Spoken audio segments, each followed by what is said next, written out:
जब तक रहेंगी धरती गगन, पानी पवन औ ये चितवन।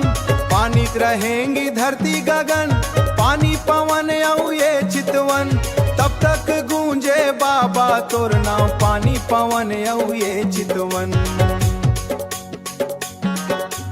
तब तक गूंजे बाबा तोर नाम।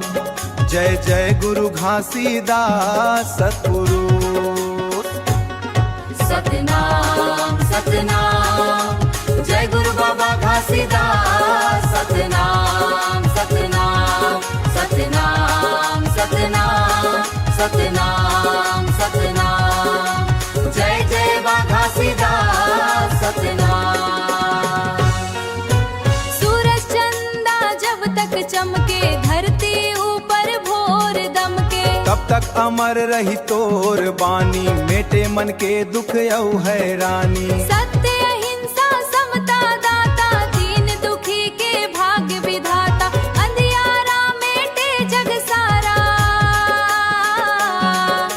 बाबा तोर नाम सहारा।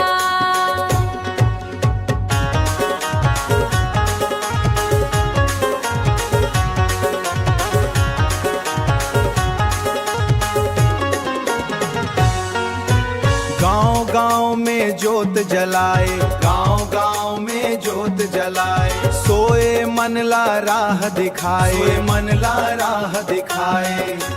ऊंच नीच के भेद मिटाए, ऊंच नीच के भेद मिटाए। प्रेम करुणा के पाठ पढ़ाए, प्रेम करुणा के पाठ पढ़ाए। जैत खाम के उज्जर छाया, हर जन पाए सुख के माया।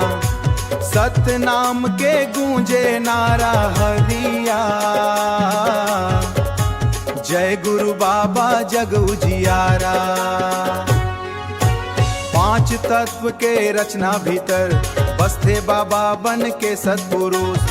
पानी पवन औ अग्नि प्रकाश, सब में दिखते तोर निवास। धरती गगन करे जयकारा, गूंजे अमर टपु धाम गवारा। गूंजत रही सतनाम। आरती उतारन गुरु जलैया, मन मंदिर में वास करैया। दुख संकट सब दूर सीधा सतगुरु।